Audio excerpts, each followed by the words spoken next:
ini hati-hati. Bumi ini sudah Melampaui melewati batas. melampaui batas. Boundaries of planet. Ideologi adalah bagaimana manusia, tiap-tiap kelompok orang melakukan pemaknaan terhadap pengalaman hidup. Ini kan konsekuensinya membuat komunitas menjadi anti science. Iya.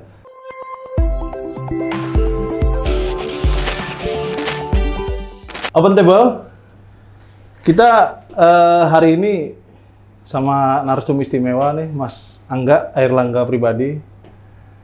Kita mau bahas soal ribut-ribut di Facebook belakangan ini. Oh. Soal perdebatan intelektual antara beberapa tokoh sih. Ada awalnya Ulil Absar Abdallah, terus direspon sama Mas Angga dan beberapa tokoh lain. Saya kira kita fokus di Mas Angga dulu nih. Ini ngomongin soal awalnya kontroversinya soal kebijakan pemerintah ngasih konsesi tambang ke Ormas, salah satunya NU, gitu ya. Dan waktu itu mendapat respons miris lah dari publik, kritik publik kenceng gitu ya soal itu. Apalagi ditambah sikap NU yang kelihatannya senang sekali gitu mendapat konsesi itu, artinya tidak bisa kayak nggak sabar gitu ya. Nah, kemudian direspon publik kenceng, Ulil merasa itu nggak proporsional, kemudian dia jawab. Dia menjawab beberapa argumen. Iya, dengan argumen. Nah, dari situlah kemudian jadi rame, Mas ya. Nah, kita mau bahas nih, Mas Angga bikin 3 tulisan ya, Mas ya. Betul. Seri 1, seri 1,5, dan seri 2 gitu. Betul. Nanti dijawab tuh nanti kenapa kok 1,5 bukan 1, 2, 3 gitu. Mas Ulil bikin 3 seri juga. Betul. Tapi yang kita tangkap di awal itu jelas ya dari tulisan Mas Ulil, kita berangkat dari tulisan Mas Ulil bahwa dia kepingin menarik perdebatan soal tambang ini ke wilayah fikih kemudian kan.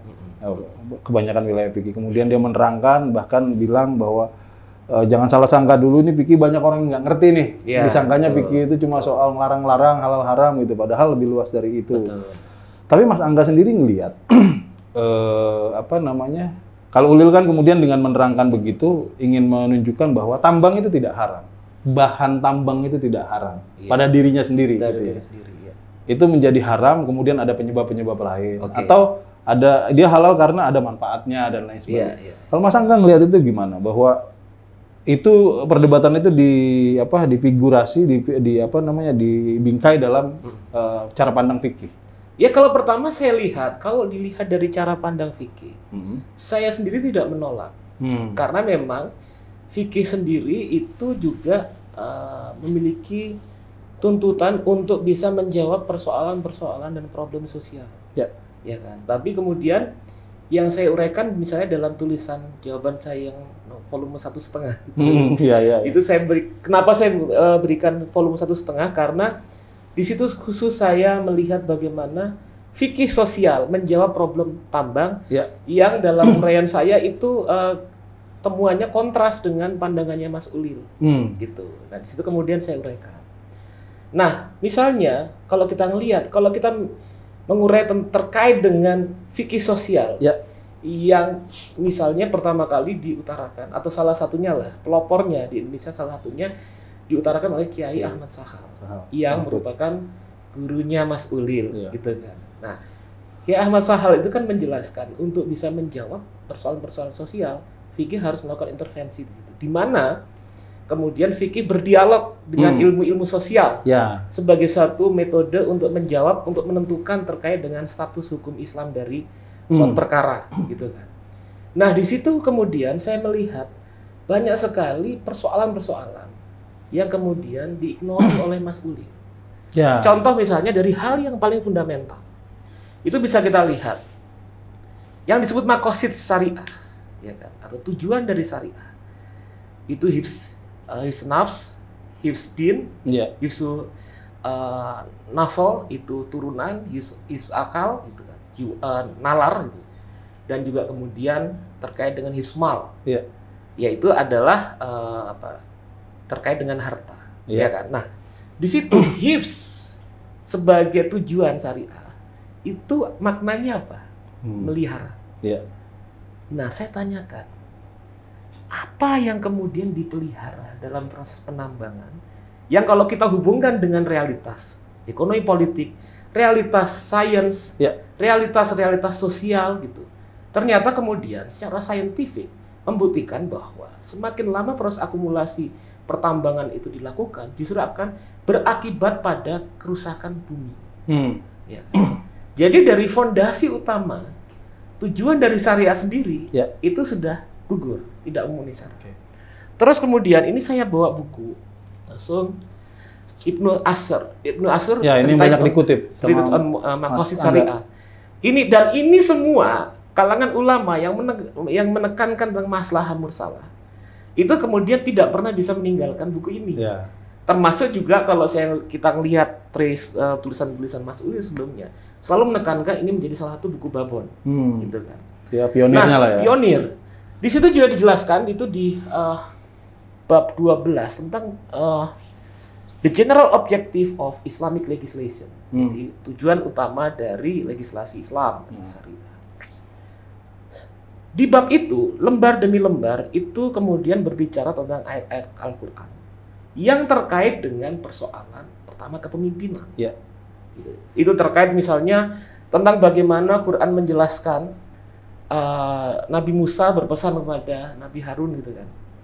Di mana kemudian di situ dia bilang akan saya berikan tempatku padamu, yang artinya kepemimpinan. Dan Musa meminta kemudian agar dibawa kepada kebaikan dan menolak kerusakan. Iya kan. Terus kemudian ada lagi ayat setelah itu bicara tentang persoalan kenapa Fir'aun itu problematik atau membawa kerusakan, karena dia membuat polarisasi politik di antara rakyatnya. Terus kemudian dia melakukan kezaliman, membunuh anaknya, dan dia melakukan kerusakan di muka bumi, gitu kan. Dan kemudian ayat yang lain misalnya tentang Nabi Syuaib dengan umatnya di Madian, negeri Madian terus dan lain sebagainya. Yang intinya adalah ketika kita membahas tentang fikih dalam hal ini khususnya lingkungan, kita tidak bisa menjelaskan problem lingkungan itu sebagai asumsi. Iya kan? Sebagai bagaimana dalam bayangan. Tapi itu kemudian terhubung dengan persoalan politik, persoalan kepentingan, persoalan tentang bagaimana implikasi dari suatu kebijakan politik yang bertahun-tahun tentang tambang apakah membawa keburukan atau kebaikan, gitu kan. Nah, isu tentang politik, kepentingan, gitu, ekonomi politik, otoritas kepemimpinan tidak dibahas dalam penjelasan Mas Ulil. Jadi kalau kita membahas fikih, dan saya percaya kalangan ulama-ulama itu kemudian dimasukin semua di input pertimbangan problem tentang persoalan saintifik. Kalau kita bicara tentang pertambangan, itu kemudian kita akan membahas tentang bagaimana implikasi yang selama ini berlangsung terkait dengan proses pertambangan. Bagaimana apa kemudian efek pertambangan di masyarakat. Bahkan sejak masa kolonial sampai kemudian sekarang, itu kemudian memunculkan problem-problem di mana terjadinya kerusakan ekosistem. Terus kemudian menyebabkan bencana-bencana. Kemudian itu berlangsung melalui pengusiran dan pemaksaan terhadap warga setempat dan lain sebagainya. Terus kemudian itu bicara misalnya kalau temuan dari Oxfam, saya juga kutip di tulisan saya, pada tahun 2017 terjadi ketimpangan sosial yang cukup tinggi di Indonesia, di mana 1% orang Indonesia terkaya menguasai lebih dari 50% kemakmuran kapital di Indonesia. Dan yang 1% ini menguasai 75% lahan di Indonesia. Dibandingkan dengan sisanya, kita ngomong kalau 1% terus 10% masih ini, kalau kemudian 90% diantaranya, sekitar 23% dari kemakmuran. Dan kemudian tidak memiliki akses terhadap tanah yang cukup. Dan itu kemudian berlangsung melalui aktivitas-aktivitas ekonomi yang di dalamnya adalah yang paling utama, salah satu yang utama adalah ekstraktif, yang terkait dengan pertambangan. Belum lagi temuan-temuan ilmu pengetahuan, kira-kira jumhur saintis itulah kira-kira. Itu kemudian menunjukkan ini hati-hati, bumi ini sudah melewati melampaui batas, boundaries of planet. Jadi batas-batas daya tahan planet. Gitu kan, dalam interaksi antara manusia, lingkungan, kerja, sistem ekonomi gitu kan. Akumulasi, bumi ini terancam sudah nggak kuat lagi. Bahkan ada riset yang mengatakan bahwa sudah melampaui di berbagai bidang, sudah melampaui daya batas tersebut. Nah, ini. Mas Angga, Ulil juga bilang bahwa gini lah, kalau dia kemudian balik ke prinsip dasar fikih ini ada dua prinsip. Satu, menghindari mafsadat itu lebih penting daripada memburu manfaat. Pertama, gitu ya. Kira-kira kalau ada pilihan itu mafsadatnya dulu yang dibereskan, kira-kira gitu. Yang kedua adalah jika dua hal sama-sama mengandung mafsadat, maka dipilih yang paling kecil. Nah, dengan logika begini, Ulil mungkin ingin bilang bahwa tambang itu punya mafsadat, tapi juga lebih kecil karena mungkin dia ada manfaat. Ulil kan bilang gitu, mungkin dia ada manfaatnya, keuntungan, ada keburukannya, tapi juga ada manfaatnya. Ada manfaatnya, ditimbang-timbang. Nah, kalau Mas Angga tadi kan seolah-olah ingin mengatakan bahwa soal tambang itu murni memang udah salah dari ontologinya, udah dari sononya udah salah soal ekstraktif ini. Tapi Ulil kayak ingin pada dasarnya, pada dirinya sendiri itu nggak ada masalah gitu loh. Gimana kalau Jadi begini, kalau kita ngelihat mengapa penting untuk melakukan analisis sosiologis, ekonomi politik, bekerjanya sistem. Karena kan begini, dalam sistem tatanan kapitalisme kita sekarang, tambang memang dalam dirinya tambang itu kemudian baik, tapi tambang dalam proses pertambangan yang terhubung dengan interaksi kebijakan politik, relasi politik dan bisnis. Dan proses akumulasi yang tidak pernah selesai. Itu kemudian membawa persoalan. Nah, di sini kita bilang, maksudnya tambang hanya dengan ketika dalam proses pertambangan dan menjadi produk pertambangan, itu hanya memiliki nilai ekonomi. Gitu kan. Nah, itu penting kita kemudian berinteraksi dengan kajian ekonomi politik sosial seperti yang dibilang kayak Sahal Mahfud. Bahwa aspek itu tidak bisa berdiri sendiri. Tidak bisa berdiri sendiri. Gitu. Nah, dari situ kemudian yang kita problematik ketika dalam proses pertambangan demikian lama, itu kemudian menjadi masalah bagi tujuan syariah yang hifz tadi. Itu kan memelihara manusia sebenarnya. Mas Ulil bilang, Islam dalam perspektif Ahlussunnah wal Jamaah menekankan antroposentris. Oke, gitu kan. Tapi apakah dengan ketika manusia menekankan sebagai sentrum dalam semesta ini dan manusia menjadi khalifah di muka bumi, ketika dihadapkan dengan bahwa hubungan kerja dia dengan alam itu kemudian konsekuensinya pada kerusakan manusia itu sendiri, apakah itu tetap dianggap sebagai satu hal yang baik?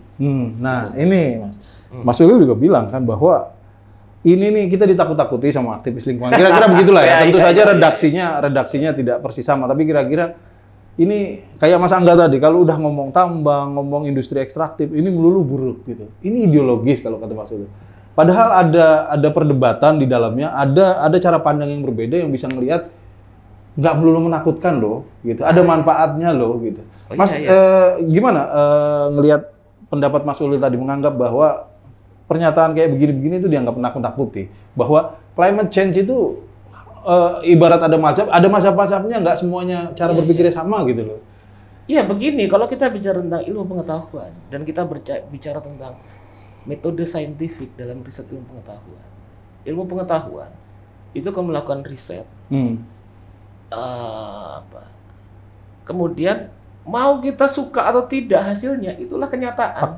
Itulah fakta ilmiah. Memang fakta ilmiah itu bisa bergerak progres, tapi dalam konteks ini fakta ilmiah dalam riset ilmiah menunjukkan bahwa kalau kita tidak hati-hati, itu kemudian akan membawa pada ancaman bagi kemanusiaan yang disebut dalam era sekarang oleh kalangan ilmu saintis alam atau sosial itu mengatakan ini adalah era di antroposen. Jadi proses kerja manusia berkaitan dengan lingkungan dan bisnis ekonomi yang dilakukan itu kemudian mengarah pada proses transformasi sosial, perubahan sosial di mana kemudian aktivitas manusia menjadi ancaman bagi keberlangsungan manusia itu sendiri. Gitu. Nah di sini kemudian kita lihat yang problematis dari kalau kita melihat beberapa sumber-sumber bacaan yang dibaca Mas Ulil terkait dengan hal itu. Sama sekali dia tidak mengutip misalnya kajian-kajian saintifik tentang problem ancaman itu. Bagaimana? Kalau secara rasional kita bilang, bagaimana Mas Ulil bisa mengutarakan bahwa ilmuwan ini, lingkungan ini sedang menakut-nakuti dan berpijak pada ideologi. Lah kemudian sanggahannya tidak ada yang berbasis itu. Itu pertama. Terus kalau kemudian kita lihat sumber dari bacaan Mas Ulil, misalnya ilmuwan Denmark namanya Bjørn Lomborg. Dia adalah seorang ilmuwan politik dan statistik dengan pendekatan utilitarian. Coba bayangkan, dia bilang begini, ya ke depan mungkin ada perubahan iklim, tapi setidaknya perubahan-perubahan iklim itu masih bisa kita antisipasi.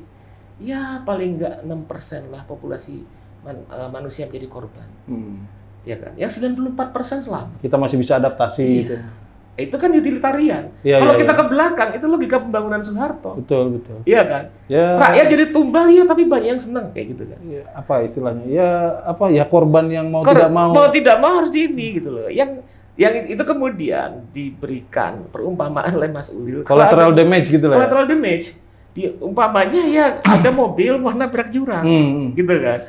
Nah, ini mau satu rombongan ini jatuh ke jurang atau nabrak ada anak kecil lewat. Satu yang dikorbankan. Demi keselamatan banyak orang gitu ya. Mas Angga jawab apa waktu itu? Iya persoalannya gitu. Sudah 2 minggu sebelum acara piknik keluarga naik mobil itu, udah banyak yang memperingatkan, tune up dong mobilnya. Servis. Periksa bannya biar ini nggak blong gitu kan. Bannya apa segala macam. Gitu kan, kondisinya baik, baru kita santai jalan, enak gitu kan. Itu nggak dilakukan. Sama dengan persoalan yang berlangsung dalam konteks lingkungan kita. Banyak sekali sudah memperingatkan, gitu kan. Kalangan ilmuwan sudah memperingatkan, kalangan aktivis sudah memperingatkan ada persoalan-persoalan ini. Tapi kenapa tidak dilakukan? Kenapa harus kita terjerumus dalam pilihan-pilihan yang sama-sama buruk? Gitu. Nah, Mas, gini, demi mengkritik anggapan atau asumsi dari para aktivis yang disebut oleh Mas Ulil itu sebagai aktivis lingkungan, atau orang-orang yang berada di pihaknya seperti Mas Angga gitu, Mas Ulil kemudian menyejajarkan antara agama dengan ideologi, kan? Dan dengan asumsi dia kemudian begini, bahwa ideologi ini kemudian menjadi lebih tertutup, gitu loh. Dalam pengertian kayak Mas Angga nih. Mas Angga ini udah ngeritiknya udah tidak berdasar ilmu pengetahuan lagi, seolah-olah begitu, tapi berdasar anggapan ideologi, udah nggak bisa diubah lagi tuh, seolah-olah begitu. Maksud saya begini, kita juga mengenali dimensi seperti itu dalam fikih. Bahkan kita mungkin lebih sering menemukan misalnya orang memakai fikih secara ideologis dalam pengertian sempit ya, ideologi tertutup. Pokoknya kalau udah hukumnya begini, udah nggak bisa didebat. Banyak sekali terjadi begitu. Adil nggak sih membandingkan itu fikih dengan ideologi? Artinya kalau saya ngelihatnya sebetulnya dua-duanya fikih dengan ideologi itu punya sifat yang kurang lebih sama lah. Mereka bisa jadi sangat keras, bisa jadi sangat lentur dua-duanya gitu. Kalau Mas Angga ngelihatnya gimana? Iya, pertama kan bahwa begini, Mas Ulil punya masalah dalam menggunakan dua hal tersebut. Persoalan fikih bermasalah. Persoalan memaknai apa itu ideologi bermasalah. Dan kemudian saya utarakan dalam tulisan saya, iya Mas Ulil ini alih-alih kemudian menuduh melakukan strategi oposisi biner gitu kan, bahwa ini kamu ideologis itu, kita terbuka. Mas Ulil sedang melakukan strategi ideologi. Kan? Nah, jadi bermasalah di sini. Kalau dibilang bahwa seperti kalangan kaum agamawan yang tertutup, literal membaca teks. Nah, terus saya pikir juga enggak juga, karena kemudian saya utarakan bahwa seruan-seruan terkait dengan problem yang dihadapi sehubungan dengan begitu lamanya akumulasi aktivitas ekonomi dalam pertambangan, itu kemudian sampai menjebol daya batas bumi. Itu bukan sesuatu yang disampaikan dalam diskursus yang sifatnya dogmatik. Itu adalah hasil dari riset pengetahuan. Itu. Di sini saya, misalnya pijakannya ada salah seorang political economic scientist yang kajiannya itu banyak kemudian melihat dalam problem lingkungan.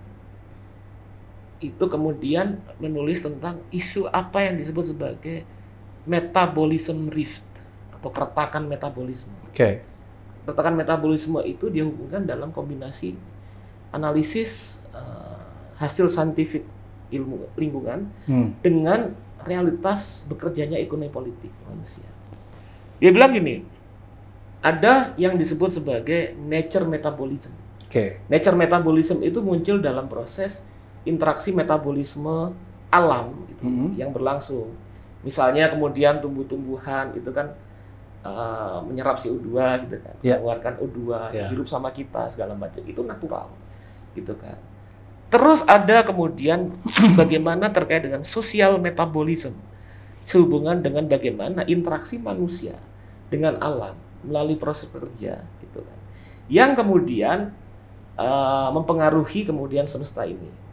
Contohnya kemudian muncul tindakan aktivitas bagaimana manusia itu dimulai awalnya dari transformasi sosial dari ekonomi feodal menuju industrial, di mana kemudian hasil kandungan ekstrak dari alam gitu, ya kan, yang kemudian dari tambang ke pertambangan tadi, dan kemudian dibawa ke urban, ke kota, memunculkan polusi, ya kan, terus itu, dan itu berlangsung dari abad 19 ke 20. Itu bukan bagian natural dari siklus alam. Iya, itu proses pendalaman. Jadi setelah natural kan kemudian dari nature gitu kan. Terus kemudian masuk melalui proses kerja menjadi realitas ya sudah seperti ini gitu. Jadi sosial. Gitu kan.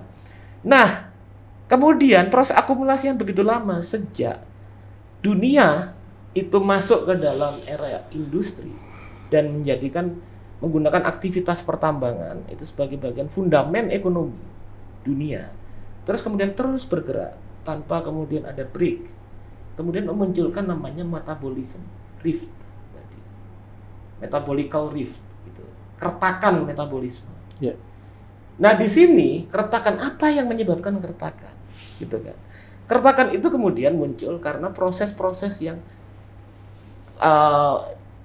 manusia memproduksi produk gitu kan, mendapatkan cuan segala macam terus berlangsung gitu kan, sedemikian lama menghasilkan polusi, menghasilkan berbagai macam persoalan yang kemudian munculkan keretakan yang terkait dengan lapisan ozon yang semakin menipis, terus pengasaman air laut gitu, terus kemudian berhadapan dengan bagaimana naiknya suhu bumi gitu kan, itu kan sebagai proses penyesuaian alam terhadap aktivitas tadi kesemuanya.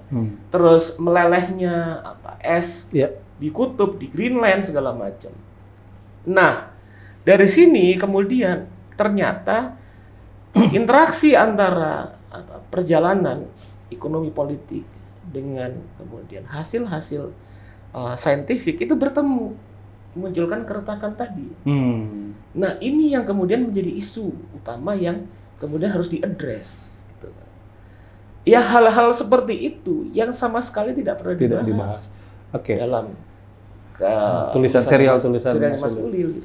Saya mungkin kita nanti akan masuk ke aspek yang Mas Angga bahasakan dalam tulisannya, realitas kritis atau aspek ekonomi politiknya dari isu ini. Tapi saya ingin terakhir mungkin beberapa poin yang saya ingin menghabiskan di satu poin lagi dari hasil pembacaan saya tentang esai saya Mas Ulil, beberapa poin pertanyaan. Nah, yang terakhir ini salah satunya adalah seingat saya bahwa mungkin harus dicek lagi betul atau enggak, tapi seingat saya bahwa pada Muktamar ke-34 NU pernah mendorong pemerintah untuk menghentikan pembangunan PLTU PLTU batubara ya spesifik, dan mengurangi produksi batubara mulai tahun 2022. Yang saya tidak tahu kenapa rekomendasi ini tidak pernah disebut dalam esainya Mas Ulil. Saya tidak tahu. Beberapa sih ada yang menanyakan ya, tapi saya ingat saya belum direspons gitu. Nah, Yang ingin saya katakan mungkin dalam bahasa fikih atau dalam bahasa agama, dalam hasanah Islam kita kenal istilah kol kodim kol jadid. Kol kodim kol jadid. Apa yang pemikiran orang bisa berubah. Kayak pengalaman Imam Syafi'i kan. Mungkin saja. Salah satunya gitu. Tapi maksud saya apakah bisa nggak diperlakukan begitu? Misalnya saya pernah ngomong suatu saat 2 tahun kemudian saya berpendapat B tanpa seolah ya lupakan saja pendapat yang dulu. Saya nggak perlu membahas lagi gitu. Itu dalam dunia ilmu pengetahuan fair nggak? Atau kan, saya harus perlu menjelaskan dulu. Saya memang berpendapat begini karena saya belum tahu fakta ini misalnya gitu. Jadi gini, kita bisa melihat kan itu persoalan kalau bahasa ya, dalam fikih di Islam itu kan ada ilatnya apa, sebabnya apa terjadi perubahan pendapat, ya kan? Mas Ulil atau kemudian yang terkait dengan mendukung isu tambang bisa memberikan berbagai macam rasionalitas. Tapi kemudian political economic scientist gitu. Misalnya seperti saya memiliki argumen juga yang kemudian bisa menjelaskan kemungkinan bisa menjelaskan tentang perubahan-perubahan pendapat tadi dari lama ke baru. Dari khodim ke khol jadi. Normal saja sebetulnya. Itu normal. Itu terjadi kalau menurut saya tidak bisa dilepaskan dari persoalan politik. Gitu. Misalnya salah satunya kita pernah sempat rame itu kan waktu berapa bulan yang lalu Gus Nadir menjelaskan tentang langkah dinamisme politik di NU. Terus kemudian kita bisa melihat itu kemudian tulisan tersebut terhubung dengan konstelasi politik yang berlangsung. Baik pada masa politik elektoral, pada masa kemudian adanya konsesi yang diberikan. Karena konsesi tambang yang diberikan kepada ormas sendiri, itu juga menunjukkan tata kelola migas kita yang morat-marit. Ada aspek ekopol di situ, ekopolitik. Iya, pergeseran regulasi. Sebelumnya regulasi sebelumnya itu dilakukan melalui proyek tender, nggak bisa konsesi itu. Bukan kemudian atas kebaikan hati pemerintah gitu lah. Gitu kan, dirubahlah, digeser jadi ormas kayak gitu kan. Itu juga problem. Governance-nya sendiri kemudian jadi problem. Kemudian kalau kita bicara tentang political economy, kita bicara tentang motif. Kita bicara tentang bagaimana relasi dinamika politik dengan kepentingan ekonomi, gitu kan. Dan jawaban bahwa perubahan-perubahan tadi itu juga nggak bisa lepas dari persoalan-persoalan. Bagaimana kemudian interaksi ekonomi dan politik berlangsung, hubungan-hubungan relasi antar subjek berlangsung. Dan pola struktur kekuasaan yang bekerja sedemikian lama, yang di dalamnya kita bisa bicara tentang isu relasi bisnis politik, relasi tentang transaksi politik, bagaimana kemudian negara sendiri bukan suatu entitas yang netral, tapi menjadi bagian dari arena pertarungan. Nah itu semua kemudian saya melihat sebagai suatu persoalan. Nah kalau saya sendiri melihat, kita ngomong ideologi. Ideologi itu bagi saya tidak seperti yang Mas Ulil utarakan ketika menghantam. Kalian aktivis lingkungan berpikir ideologis. Gitu. Dari situ ideologi kemudian identik dengan sikap fanatik, identik dengan kemudian menganggap yang lain. Kalau seperti ngomong kaum agamawan kanan itu kan murtad, kafir segala macam. Bukan setertutup itu. Bukan setertutup itu. Bahkan kalau kita melihat dari karya yang Mas Ulil rujuk sendiri, Terry Eagleton, jadi judulnya Ideology an Introduction, itu jelaskan Terry Eagleton itu melihat ideologi itu bukan suatu hal yang sifatnya upaya untuk melakukan penipuan atau manipulasi, gitu kan? Itu kan sebetulnya Mas Ulil kan mau bilang seperti itu. Ideologi adalah bagaimana manusia tiap-tiap kelompok orang melakukan pemaknaan terhadap pengalaman hidup, melakukan kemudian upaya untuk memahami dalam suatu persoalan-persoalan nilai worldview seperti apa yang akan ditampilkan. Dan itu terhubung dengan hal-hal yang sifatnya realitas konkret material. Upaya untuk membongkar ini itu adalah kritik ideologi. Kamu ini memaknai persoalan pertambangan dengan kacamata seperti ini, memaknai pengalaman hidup dalam interaksi sosial seperti ini, pijakan material konkretnya apa? Problem pertarungan sosial apa? Di situ kan kita melihat siapa yang kamu layani. Ya. Siapa, atas nama kepada siapa aktivitas mulai dari berargumen, diskusi, menulis itu kamu tujukan. Ya. Dan siapa yang didapatkan untung di situ. Tidak ada ideologi dalam analisis ini adalah sesuatu yang bukan pejoratif, bukan buruk. Betul. Tapi sebagai kerangka kita melakukan analisis. Sebagai pisau analisis. Analisis. Dan semua orang sebetulnya melakukan itu. Melakukan itu. Kalau misalnya, jadi sah-sah saja. Misalnya ya ada orang lain mengkritik tulisan saya, tulisan Erlangga ini ideologis. Ya. Oke, gitu. Silahkan aja dilihat. Nah, siapa yang diangkat suaranya gitu. Diangkat suaranya, siapa yang dilawan di situ. Ya kan? Nah, itulah kemudian memandang. Nah, di sini saya melihat posisi Mas Ulil.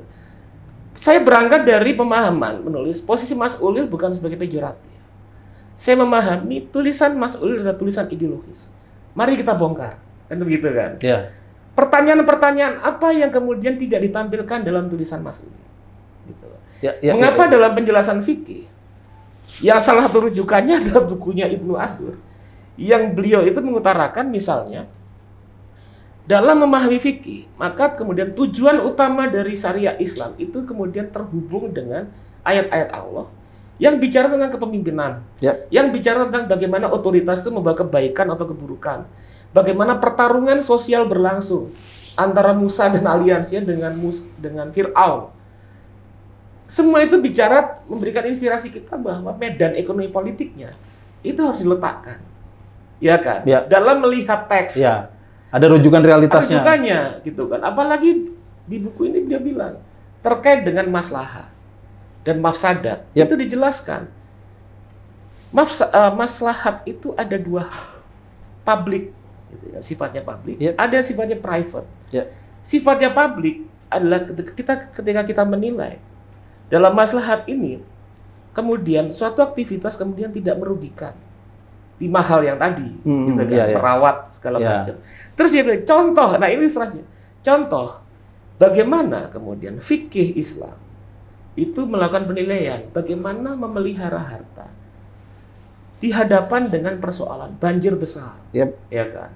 Persoalan kemudian misalnya bencana alam, ya kan? Persoalan hal-hal yang sifatnya kemudian terkait dengan akibat-akibat buruk dari konflik masyarakat gitu kan, termasuk. Nah sekarang kalau berpijak pada Ibnu Ashur itu, banjir sosial, kemudian El Nino, tsunami, segala macam, pemanasan global. Ini kan dianggap oleh beliau kan sebagai sesuatu yang bisa mengancam pemeliharaan kita terhadap harta, terhadap akal, gitu kan, terhadap jiwa segala macam. Nah, di sini beliau sudah mengutarakan, lah bagaimana kalau kemudian ketika kita melihatnya di era antroposin ini, ya kan, hal-hal yang aktivitas ekonomi yang terkait salah satunya dengan pertambangan itu kemudian memantik bencana-bencana tadi disebutkan langsung di sini dan itu tidak muncul. Seolah-olah kayak bahwa itu inherent dalam aktivitas tambang. Itu mau nggak bisa dari fatwa NU agar mendorong pada energi terbarukan. Artinya ada alternatif. Misalnya Ibnu Ashur mengutarakan, misalnya suatu aktivitas kita melihat aktivitas tersebut membawa maslahat atau membawa mudorot, gitu kan, mafsadat, keburukan. Kita harus melihat apakah ada yang namanya suplemen, bukan, ada yang barang pengganti gitu, dari aktivitas substitusi dari itu. Contoh dia bilang gini, orang makan narkoba, orang pakai narkoba itu bisa berakibat pada kehilangan akal sehat, pada terganggunya kesehatan mental, terganggunya kesehatan fisik. Gitu. Cuma ada loh, ternyata manfaatnya apa? Kita jadi kemudian tidak takut terhadap sesuatu. Dalam beberapa hal misalnya, ada kalangan berpikir secara lebih mendalam, secara imajinatif segala macam. Sebentar dilihat, kerusakannya gimana? Kerusakannya permanen. Terus kemudian, kebaikannya apa? Kebaikannya bisa disubstitusi dengan yang lain. Gitu kan, minum kopi gitu kan. Jadi ngapain gitu kan? Jadi ngapain diterusin? Padahal ada alternatif energi yang terbarukan. Saya sih sebetulnya berpikirnya moderat ya, bukan anti bisnis, bukan anti ekonomi gitu. lebih cantik misalnya buat NU, apalah misalnya meskipun itu konsesi segala macam.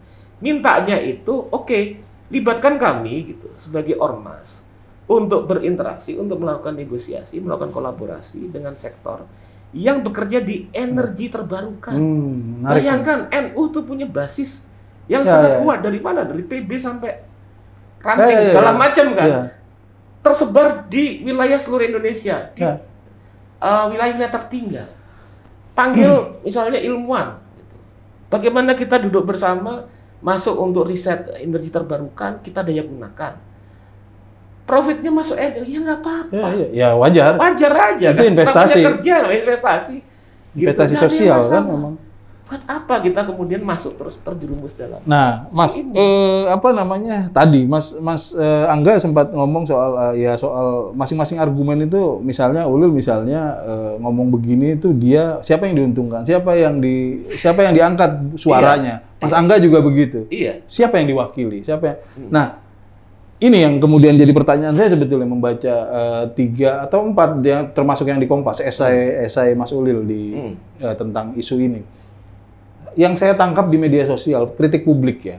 Dan kita nggak usah menurut saya jangan ini juga, jangan alergi dengan kritik publik, jangan dianggap itu sebagai bulian. NU itu memang bekerjanya di ruang publik, jadi dikritik oleh publik wajar saja, harus fair juga menurut saya. Gitu. Iya, biasa saja.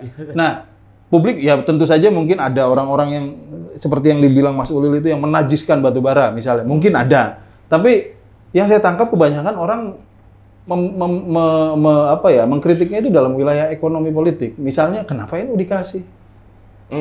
Ujuk-ujuk tiba-tiba dikasih. Memang sih tidak ujuk-ujuk. Mas Ulil sendiri pernah jawab misalnya, enggak sih, udah ditawarin dari lama, tahun 2001 atau apa.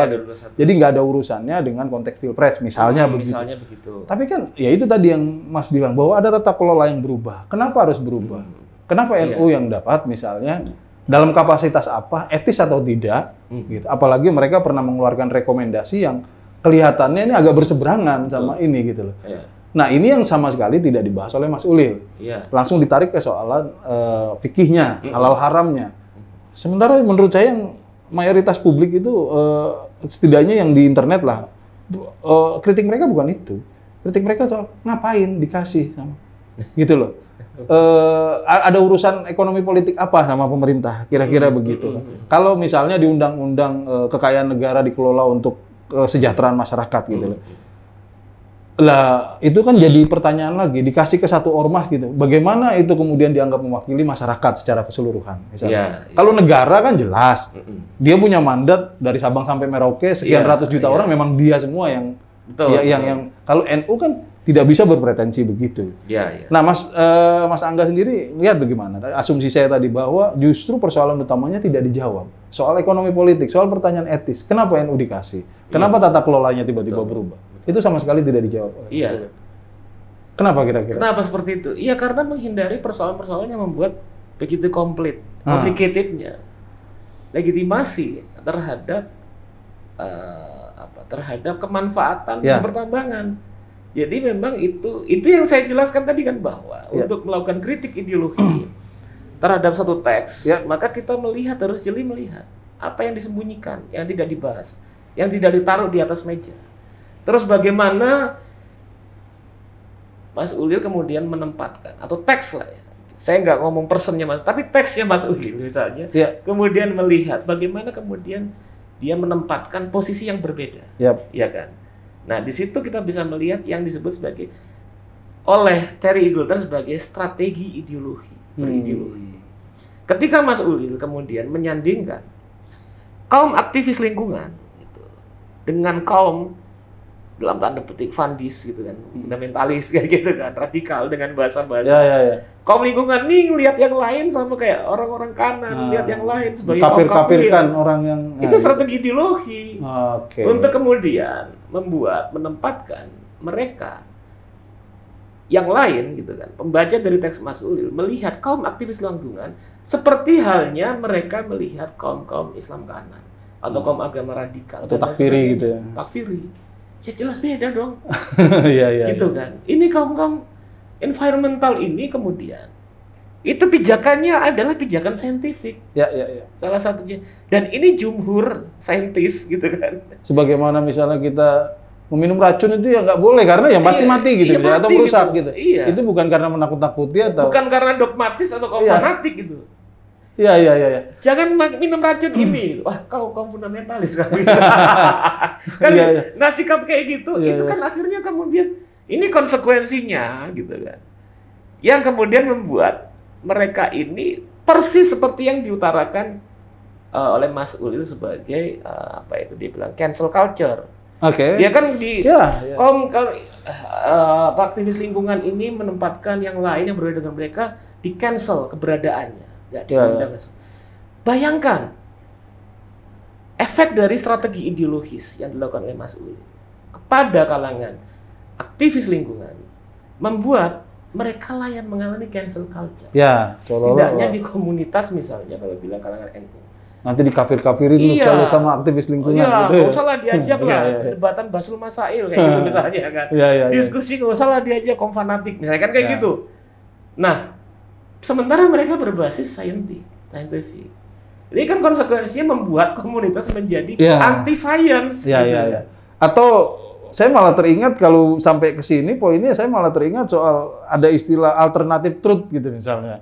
Seolah-olah fakta itu bisa dikasih alternatifnya. Saya nggak percaya fakta yang ini gitu misalnya. Tapi ya saya tidak percaya Mas Ulil sampai sebegitunya. Tapi gini. Nah, ini yang menarik. Mungkin poin besar terakhir nih, Mas. Dengan gamblang Mas Angga kemudian sampai pada kesimpulan atau menyebut Mas Ulil sebagai climate denial atau orang yang tidak percaya sama perubahan iklim gitu. Jadi gini, ini berat loh Mas, maksud saya ini kok kayak Trump gitu, climate denial gitu. Climate denial ini kan kalau dalam kajian dalam analisis ilmu sosial yang sedang berhubungan dengan problem lingkungan ini gitu. Ini salah satunya saya baca buku yang saya jadikan kajian Ajazing Chowdhury. Oke. Ini kalau Chowdhury itu kalau di India Khodari, di Indonesia Kodari. Sama-sama berpolitik di dunia yang sedang memanas. Nah, diutarakan tentang itu apa yang disebut sebagai climate denial. Climate denial jangan kita bayangkan orang yang sama sekali menolak gitu. Adanya perubahan-perubahan iklim gitu kan, karena kita ini bagian dari konspirasi Yahudi kayak gitu kan, yang ingin yang menakut-nakutin orang segala macam. Ya nggak mungkin lah kemudian saya menuduh misalnya Mas Ulil kayak begitu gitu kan. Tapi beberapa kalangan tuh muncul orang yang melakukan kritik yang disebut sebagai Mas Ulil bilang saya menempatkan sebagai environment skeptik gitu kan, skeptis terhadap. Tapi kemudian kalau kita belajar dari narasi-narasi mereka, itu kita lihat pertama, mereka kemudian meskipun tidak menolak terjadinya climate change dan implikasi-implikasinya, mereka melakukan perubahan, mereka denial di pemaknaan, mereka denial di implikasi, mereka denial di prioritas. Jadi, ada perubahan iklim, ada ancaman lingkungan, tapi bukan prioritas utama. Separah itulah. Nggak separah itulah, gitu lah. Nah, terus kan, dia menggunakan isu-isu, jargon-jargon yang sifatnya kemudian ilmiah untuk memberikan pemaknaan yang mereduksi, gitu kan. Oh enggak, itu kita masih lama, masih bisa kita melakukan penggalian, karena segala macam lah. Terus kemudian, mereka melakukan reduksi terhadap implikasi yang tadi saya utarakan. Biar Lombor itu kemudian dia tidak menolak akan ada perubahan-perubahan iklim, dan dia mengutarakan manusia harus beradaptasi dengan perubahan yang sedang paling-paling 4-5% orang meninggal. 4-5% dari 8 miliar manusia itu meninggal. Ya paling sebagian yang kayak itu. Ya Miami kan tenggelam, Jakarta kan tenggelam. Gitu kan. IKN belum jadi. Ya kan yang 1% dari orang kaya bisa naik helikopter kemana, bisa pindah kayak gitu. Atau ke fasilitas penyelamatan yang macam-macam lah. Iyalah, nanti yang lain diajar olahraga lah. Biar gitu. Ya sisanya ya doa. Doa gitu kan. Syukur-syukur bisa ini kan, bisa survive dari situ. Nah, itu yang disebut sebagai climate denial. Ya. Denial terhadap gitu, implikasi-implikasi sosial dari perubahan-perubahan iklim. Gitu. Denial terhadap bahwa ketika manusia terancam oleh perubahan-perubahan lingkungan, maka kemudian denial bahwa itu harus tempatkan jadi prioritas utama. Betul kan? Ya. Dan itu yang kemudian muncul. Kenapa? Kemudian karena kemudian sistem ekonomi kita gitu, dan tatanan politik kita gitu enggan untuk melakukan perubahan. Gitu. Ya. Saya berharap begini Mas, perdebatan ini berlanjut dan sayangnya saya di tulisan terakhir Mas Ulil itu dia menariknya ke tambah jauh lagi ke wilayah kosmologi. Metafisika. Wah, ini udah semakin aksiomatik, udah saling tidak bisa mempertanyakan satu sama lain kan kalau udah sampai ke situ. Dan tidak ada realitas konkret yang di di situ gitu. Iya, bahwa dia memisahkan antara yang memusatkan manusia sebagai atau memusatkan alam sebagai sentrum gitu ya. Nah, ini semakin susah, semakin Dan sebetulnya dari situ juga kemudian useless. Iya. Saya setuju. Yang kita bahas ini adalah persoalan yang konkret, yang material, yang banyak jadi korban itu justru kenapa PBNU sampai mengeluarkan, saya ingat saya, Muktamar itu sampai mengeluarkan rekomendasi seperti itu karena justru yang jadi korban banyak orang NU. Korban tambang misalnya gitu. Sejarah historis misalnya begitu. Petani, nelayan dan macam-macam lah orang-orang yang menggarap kebun dan lain sebagainya. Nah, saya berharap makanya perdebatan lebih terbuka yang saya setuju dengan poinnya Mas Angga soal bahwa kita harus lebih fikihnya itu lebih agak dilebarin gitu lah. Lebih ngomongin realitas kritis, ada aspek politik, ekonomi politiknya dan lain sebagainya itu nggak bisa dibantah. Kita mengikuti kemudian pelopornya di Indonesia kayak Sal Mahfuz. Iya. Kita mengikuti Gus Dur. Iya. Yang variabel politik, ekonomi, sosial segala macam. Tidak pernah luput untuk masuk dari hitungan. Nah, saya berharap ada lebih banyak orang yang kemudian mengambil posisi seperti Mas Ulil, membela lah gitu ya. Tapi dengan atau Mas Ulilnya juga masih ikut berdebat dengan kerangka yang lebih luas. Iya, kerangka yang lebih luas dan lebih konkret gitu loh. Jangan buru-buru ditarik ke metafisika, repot gitu ini. Sekarang gini, kalau kita ngelihat dari metafisika, kita problematisir ya. Uraian metafisika Mas Ulil. Dia bilang itu bahwa dari Ahlus Sunnah wal Jamaah gitu kan. Itu kemudian menekankan bahwa agama ini berpusat pada manusia, kan? Antroposentris.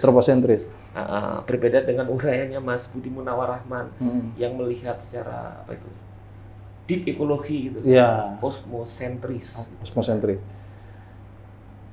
Di situ, saya bisa memahami dan saya bisa menyetujui Mas Ulil.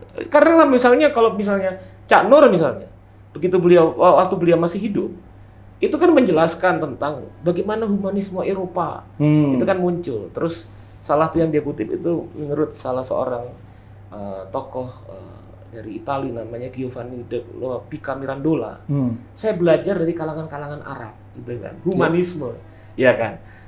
Oke, dan kemudian kalau kita misalnya dari Ibnu Ashur itu menjelaskan mulai dari Imam Ghazali terus Satibi. Terkait dengan hifznya tadi, itu terkait dengan manusia. Pertanyaannya, ketika manusia yang menjadi tujuan dari agama, manusia sebagai khalifah, bisakah manusia dilepaskan dari alam? Bisakah kemudian atas nama manusia yang menjadi sentral dibenarkan suatu aktivitas pekerjaan yang pada akhirnya secara saintifik akan berbalik pada kehancuran manusia juga? Gitu. Artinya semakin ditarik level aksiomatik, semakin mendalam, kalau kemudian tidak dimasukkan variabel tentang realitas konkretnya, kemudian menjadi useless. Iya. Ya itu tadi. Akhirnya jadi debat dalam bahasa Mas Ulil, debat ideologi jadinya. Ideologi, jelas. Lakum dinukum waliyadin. Ini padahal persoalannya abis ini 20-30 tahun lagi anak cucu kita mati ini persoalan mendesak gitu. Mendesak. Tidak bisa menurut saya bukan persoalan yang bisa diselesaikan dengan perdebatan Ibnu Rus, Al-Ghazali gitu maksudnya. Iya, menurut saya begitu. Harus lebih konkret. Lebih konkret. Karena bahkan Al-Ghazali, Ibnu Rus apa sebut, kalau misalnya dihadapkan dengan persoalan ini, dia akan masukkan variabel konkret. Menurut saya akar masalahnya juga simpel kok. Tadi yang Mas Angga bilang bahwa ini soal tata kelola. Tata kelola. Iya, masa dijawab misalnya dengan metafisikal. Persoalan tata kelola. Ya. Persoalan tentang bencana yang akan kita hadapi. Persoalan kemendesakan bahwa kita harus melakukan transisi energi. Gitu kan. Ya sudah. Kita jawab dengan berdasarkan realitas konkret ini gitu. Jangan melantur kemana-mana. Kira-kira kayak gitu. Oke, terima kasih Mas Angga. Semoga itu tadi harapan saya, semoga diskusi ini tetap berkembang, tetap meluas gitu ya, dan lebih ada sense of urgensinya. Ya, kira-kira gitulah. Terima kasih. Terima kasih Mas. Ya.